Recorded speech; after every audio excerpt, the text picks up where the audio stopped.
என்னை பத்தி இல்லையே எல்லாம் இயேசு தானே. என்னை பத்தி இல்லையே எல்லாம் இயேசு தானே. என்னை பத்தி இல்லையே எல்லாம் இயேசு தானே.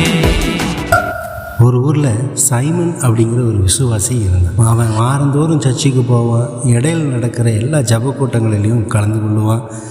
வாரம் தவறாமல் மாதம் தவறாமல் கர்த்தருக்கு காணிக்கைகளை சபையில் வந்து செலுத்துவான். அந்நிய பாஷைகள் பேசுகிறதுன்னு துதிக்கும் பொழுதும் பாடும் பொழுதும் அவனை போல உற்சாகமாக இருந்து ஆராதிக்கிறதுக்கு ஆளே இல்லை. ஆனால் அப்படிப்பட்ட மனுஷன் ஆக்சிடெண்ட் ஆகி ஹாஸ்பிட்டலில் கிடக்கிறான். அவனை பார்க்குறதுக்கு ஒரு விசுவாசி ஒரு ஊழியரும் வரவே இல்லை.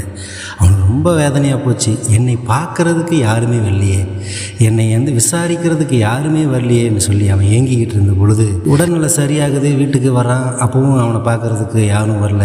அவனுக்குள்ளே இருந்த எரிச்சல் இன்னும் அதிகமாகுது. அப்போது இப்படி எனக்கு துரோகம் பண்ணின இந்த சபைக்கு நான் எதுக்கு போகணும், ஏன் போகணும் அப்படிங்கிற நேரத்தில் தான் இந்த நேபுகாத் நேச்சார் என்கிற ராஜா நிறுத்தின சிலையை பற்றிய சம்பவத்தை பைபிளில் படிக்கிறான். அப்போ யோசிச்சு பார்க்குறான், நேபுகாத் நேச்சார் நிறுத்தின சிலையை வணங்கணும்னு சொல்லி அவன் கட்டாயப்படுத்துகிறான். அதே போல் தானே நானும் இன்னைக்கு என்னை வந்து எல்லாரும் வணங்கணும் அப்படிங்கிற மாதிரியான காரியங்களை நான் நினைக்கிறேன். என்னதான் நான் தேவனை துதித்து தேவனுக்கு கீழ்ப்படிந்து தேவனுக்கு ஊழியம் செய்கிறேன் என்று சொன்னாலும் என்ன வந்து பார்க்கலையே அப்படிங்கிற நேரத்தில் தான் நேபுகாத் நேச்சார் நிறுத்தின சிலையை காட்டிலும் நான் நிறுத்துகிற இந்த சிலை பெரிய கொடூரமாக இருக்கிறது, உயரமாக இருக்கிறது அப்படின்னு சொல்லி தேவனுக்கு முன்பதாக தன்னை தாழ்த்துகிறான். ஆமாங்க, இப்படி தான் நம்ம பல பேர் இருக்கிறோம்.